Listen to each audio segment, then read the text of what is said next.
So, Katie and I were chatting and we worked together for a little while now and just thinking about how can we do a better job, especially given what we've learned, these past few months, and should have already known before about, how are our cultural assumptions really impacting how we assess and deliver treatment to children. But what we wanted to spend today talking about is really thinking about what are some of those key terms and what is at play and what's going on. So we really wanted to start with the discussion about dialect and what that means for the clients that we serve, whether that be homes, schools, community setting, whatever that may be. So in thinking about our cultural assumptions, we wanted to start a little bit with talking about just some basic terms. But before we do that, for those of you who don't know me, I'm Justin Lane, and I'm an associate professor at the University of Kentucky in the Department of Early Childhood Special Education and Counselor Education.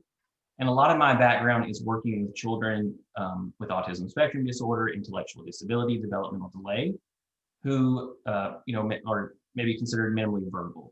And I've collaborated with Katie on a few projects. And so, Katie, I'll let you introduce yourself. Yeah, I am Lane-Goldey. I am a speech language pathologist. I also do some adjunct instruction at UK in health sciences. But I am a speech language pathologist in the schools right now. I mostly work with adolescents, and I specialize in working with kids who are minimally verbal or nonverbal communicators. But I also sometimes teach like cultural competency and things like that. They're also relevant to this topic. So, all right, great. And I think one of the things I just wanted to talk about real quick before we get started, one of the things that Justin and I discussed when we were talking about this is, a lot of what we're talking about are issues of like inequality, which includes issues of race and, what does it mean to be anti-racist? And so we thought about like, what does it mean to have two white people doing a talk like this? And so we thought about like, is that appropriate? Is it not? And sort of where I came down on it, I don't want to speak for you and you can chime in if you want, is, I talked to several of my friends of color right now, and they're really experiencing this kind of like racial fatigue where it's like, they've been saying, hey, there's racism for forever. And now all of a sudden, all the white people in their lives are like care and are like, hey, can you come talk about this? And they're like, it's too much. It's like a lot happening right now. And so, one thing that, one way that I think about it is, I think it's important for white people to talk about issues of race and also to acknowledge that we don't know what it's like to be a person of color in our society and to know that we are coming at something from a place of white privilege. But also that white people created racism. So we should probably take some leadership and accountability in trying to deconstruct it and fight it. No, and yeah, I completely agree. I serve on a board of an early childhood organization, and two of the members just said, we're tired. We're tired of we shouldn't have to do all the work. So you all do the work, and then we'll let you know, give you our feedback. And so, that's where part of these talks stem from, is how can we do a better job in what we do? So before we get kind of in or started, or we're just getting into it, Katie, you want to talk to us a little bit about what is language and then what is dialect? Yeah. So we have some CSD students on here, so I'm sure these are two terms that you guys are getting pretty familiar with. But we know that language is just sort of an agreed upon set of rules by a group of people. And, it has, there are different parts to it, but basically it's an agreed upon set of phonological rules, semantic rules, syntactic rules, right? And that group of people has agreed upon it. So like English is a language, French is a language. And then dialect is sort of variations within that language. So we know that there are different, grammatical, semantic, phonological rules for like Appalachian American English compared to like British English, or compared to, English you would hear in Boston or in Seattle. And so those are all examples of different dialects. And so it's just a form of that language. Great, thanks for sharing that and highlighting that. So it's just good that we're all on the same page and speaking about that. And then thinking about where we wanted to start this conversation and leads into the question, is there such a thing as a right or wrong dialect? And so oftentimes we talk about this starting point for us, American English. So Mhm. that's, you think about, and typically, oftentimes what we're really talking about is standard American English is what you are taught as far as grammar in school and as you go through your English courses or things like that through elementary and junior high, and how that is oftentimes, I would say, touted as this is the goal, this is the pinnacle, this is how you should speak, and this is what you should adopt. So as far as thinking about, is there such a thing as a right or wrong dialect? Well, no, right? So, in that sense, so we have to be aware of that, and we can't just come at it as a place from standard American English and expect everyone within their own culture to speak about that. So before we get into a little bit about cultural identity and competency, Katie, I was going to just let you speak to that notion of elaborate on the different types of dialect for those of us and really what to consider. Yeah. So I think, as speech pathologists, when we are like assessing a kid, for example, we are looking to see if that child has a language disorder. So, if we look at them and they are speaking a dialect that is different from standard American English, then that does not mean they have a language disorder, right? Because if they're still following a rule governed dialect that they and their family and their community speak, there's nothing wrong with the way their brain is processing language. They're just speaking a different dialect than we are. And that can often be a problem or a misconception that people have, like if someone says, you know, um, I ain't got that, then we might say that's not correct grammar. Well, who gets to decide what is correct grammar? And I think it's really important to think about, why is standard American English called standard American English? Like, what is that word standard? What does that mean? And I think we have to think about it in terms of power and privilege in our society. And stop me if I get carried away, because sometimes I get carried away when I start talking about this. But, having privilege means that you are sort of defined as the standard, right? So even within healthcare research, like the standard patient is like an average weight white male, right? And so, standard means that you are the thing against which everything else is compared. So, like when someone says, I don't have an accent, what they're really saying is, I am the standard against which everything else is judged and compared. And so, when you have that privilege of being the standard, then that means that you are a position that is given more privilege and honor and respect within our society based on our societal values. And so when we look at and think about standard American English, that is like the type of English that we are hearing on like the evening news, for example. And what those norms are typically middle to upper class white people, Midwestern speak. And so we really have to ask ourselves, why is that the standard? And why are we comparing and judging everything else against that? What made that the standard?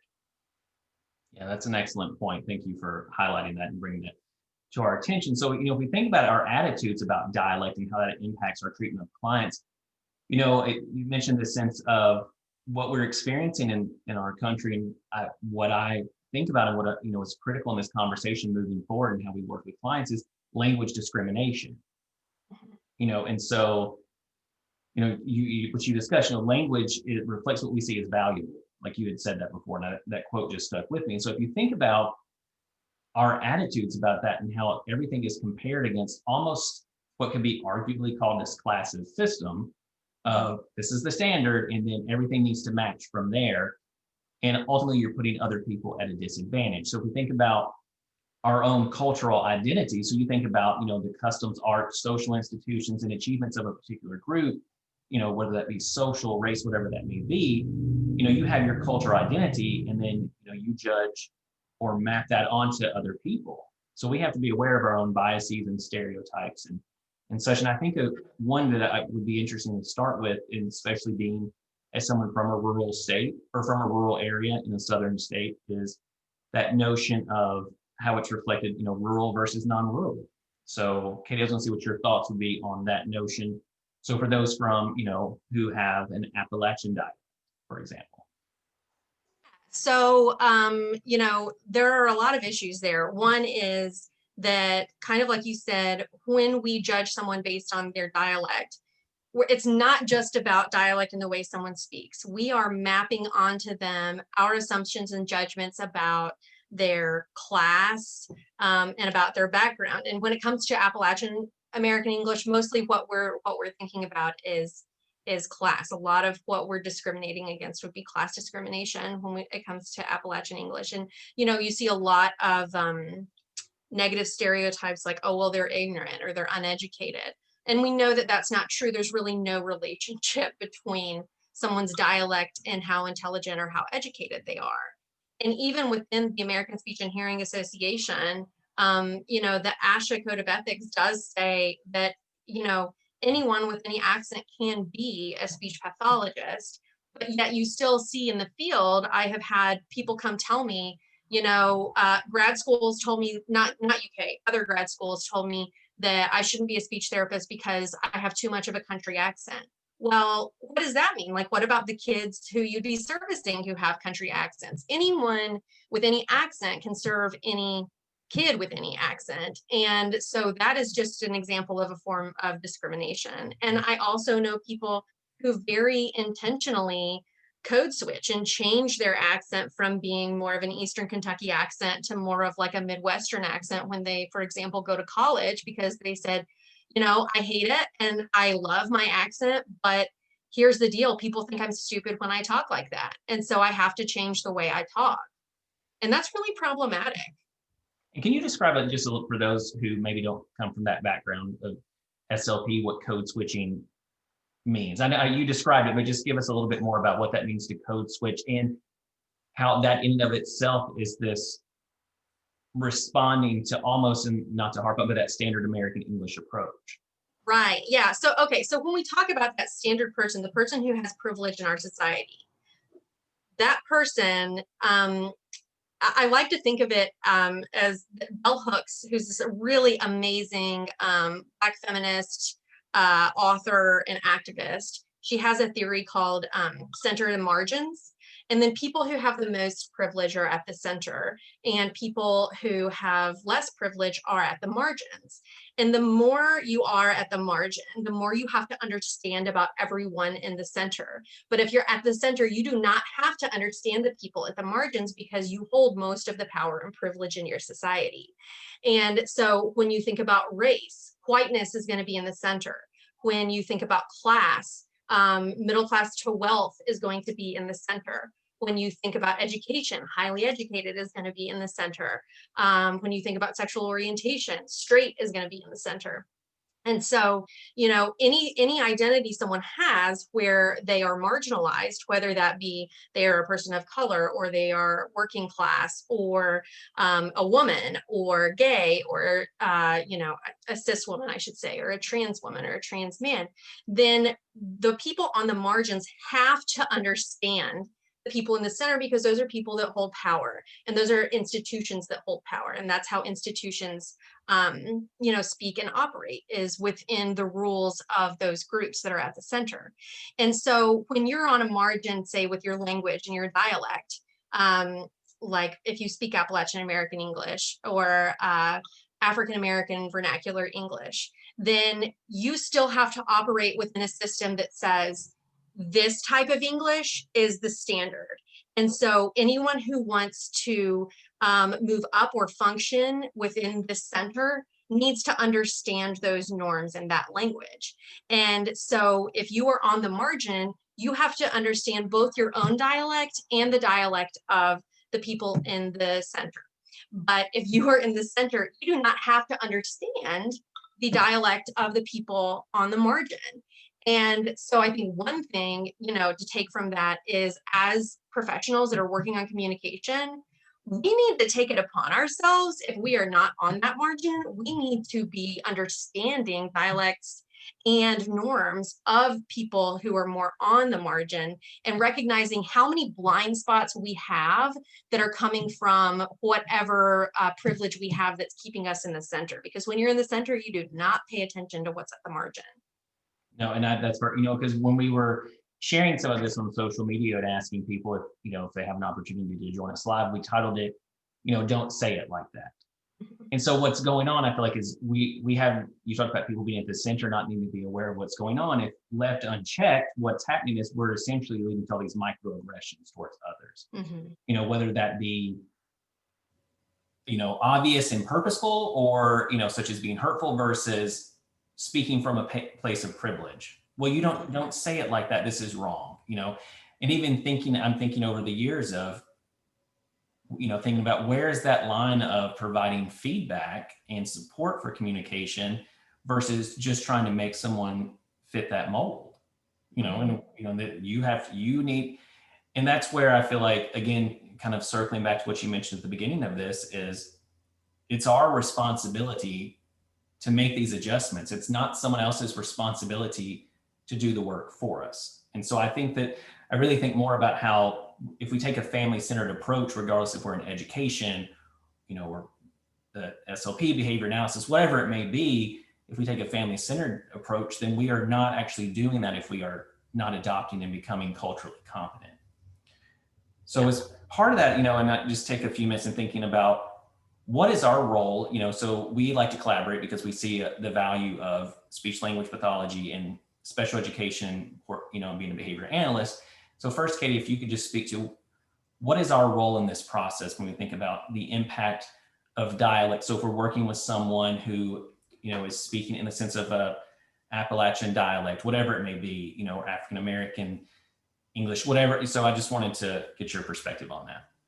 Yeah, so I think the main thing to remember, and usually SLPs have this drilled in their head in grad school, is that a language difference is not a language disorder. And that's sort of a bottom line that you definitely want to remember. But the other thing I think is important to remember is, when I am intervening with this kid or this family, am I coming from a framework of empowerment, or am I coming from a framework of assimilation? Because it is not our job to assimilate people to be the way we think they should be. It is our job to give people the tools they need to be the best communicators they can be and be empowered. And I think the other thing that's our job is to educate other people about their misconceptions about dialect and language, and to make them look out at the margins and understand that they are in the center and they need to be thinking about those differences as well, and really questioning why they are assuming that the way they speak is the only right way. So I think we have our obligations are twofold: one, to our clients, but also to educating the public. No, that's perfect. I appreciate you sharing that. I think about, as someone who was a special education teacher and also worked as a behavior analyst, I like to think that we've made a lot of contemporary strides in what that means, to be a complement to interdisciplinary approach. But as we still have also a long way to go, that, Katie and I've talked about this before, it's not about, compliance, it's about communication, and it's about supporting families, and it's about, yes, we focus on observable and measurable behaviors, but only in the notion of we're trying to be a support, and that promoting social communication, improving those interactions around play and things. And, and so we do not know about, voice quality and, structure and things like that. So we want to be a complement and a support, but I think it's the same thing that you said. It's this process of interdisciplinary collaboration where everyone's trying to become culturally competent, and it's going to be a process. So it's not just going to like snap your fingers and you're done. It's interesting too, some of the feedback I received when, putting this out there. Some people contacted me and talked about, you mentioned centering, and then as you get further away from something, of what is that pinnacle that these people are trying, or that anyone is trying to reach. And someone talked about, well, I'm in higher ed and I have a strong Southern accent, and people don't take me seriously, and they think I'm dumb, and they think it's cost them a job, or something like that. So there are these things and these microaggressions that are happening to people. And really, if we really, I think, our goal and support is, how can we support, people who are marginalized, and how can we do a better job about that? So I just, wanted to kind of kick that back to you for other thoughts. And people, anyone is welcome to submit a question in the chat, and we'll be happy. I'll read it and we'll be happy to answer it. But Katie, I just wanted to kick that back to you for some final thoughts. Yeah, I think that's true. And, I can't say that I'm someone who has experienced dialectical discrimination, but I mean, and I don't even see myself as having a strong like Southern or Kentucky accent. But, I've gone to say, like, visit my friend in Boston, and her friends will be like, "Oh my God, you're so cute. I love the way you talk." And I'm like, "Ooh, no, please never call me cute again." No. And it's like, it's just very condescending and it does not feel good. So, that is something that happens a lot, and it's really crummy. And then the thing that I want to add to that is, that when we're talking about the fact that language is so tied up in privilege and identity, and the way the social stratification, the way society is organized based on privilege, I think we have to think about that idea of intersectionality. And if you haven't learned about that, I highly suggest you go look at Kimberly Crenshaw, Dr. Kimberly Crenshaw's talk on the importance of intersectionality. It's on YouTube and it's really great. But intersectionality basically says that, all of your identities can either give you more or less privilege. And so some people are, at an intersection where they experience multiple inequalities, like maybe they are Black and female, or Black and female and lesbian, and, or maybe they are have disabilities and they are working class, or they are living in poverty. These are all intersections of inequalities. And so I think it's really important to think about when we are trying to, look towards the margins. It's really important to think about, okay, so, I definitely know people who have experienced dialectical discrimination because they're from Eastern Kentucky, but they also have white privilege. So what does it look like when someone does not have white privilege and they also experience dialectical discrimination? How does that compound to create even more inequality? And really trying to consider how those inequalities overlap. And then the other part of the center margin theory that I think is really important is that, if you are a person that has identities at the center, that means you do, in addition to privilege, you have power, which means you have power that you can leverage to bring people at the margins to the center. And it's called centering the margins. And so, understanding what power do I have, what privilege do I have, and how can I use that power and privilege to center the margins? Maybe like, if I'm on a hiring committee and someone is talking about, oh, that guy sounded kind of dumb, then you can be like, oh, was he dumb, or is that kind of an ignorant statement because he just had a different dialect? And, so that would be an example of using your power to center the margins. So I kind of went off on a tangent there, but No, that's wonderful. And I'm just thinking, for those of us on this, educator behavioral side of things, I think about, why do behaviors continue to happen? Behaviors that we can see, they continue to happen because they are reinforced in some way, right? So this notion of that this is the way we should engage with others, and this is the right way. We see people reinforced for this behavior all the time, whether that be someone you observe through media, through these other things. So if you map that onto your own life,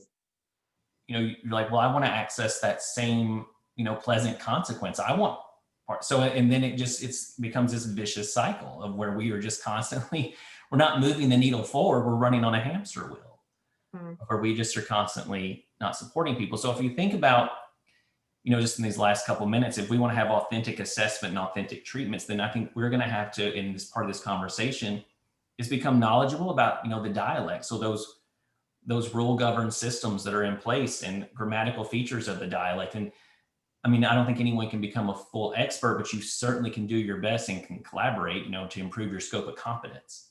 Because we can't make we cannot set out to make every kid sound the same. So. Nor would we want to, right? Like, no, that would yeah, be exactly. so sad. Like, so sad. I think I saw a question pop up in the chat. Someone appreciated the theory about, as far as thinking about privilege. Mm-hmm. Yeah. So we have just a couple. Oh wait, yeah. One came to me privately. It said that this is SLP specific, but any thoughts on how we can approach accent modification treatment in an empowering way, and or tips for finding reputable resources and understanding cultural and linguistic differences?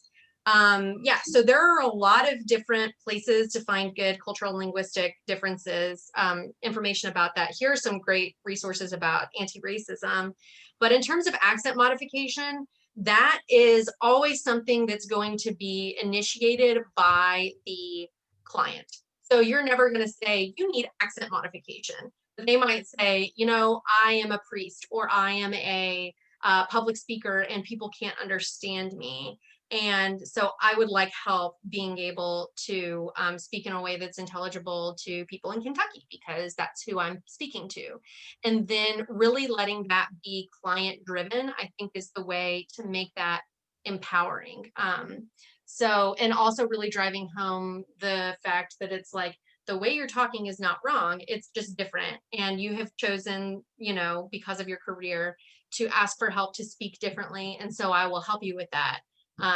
But you know, also you don't have, like, you, that doesn't mean that there's something wrong with you, and it's not a disorder, right?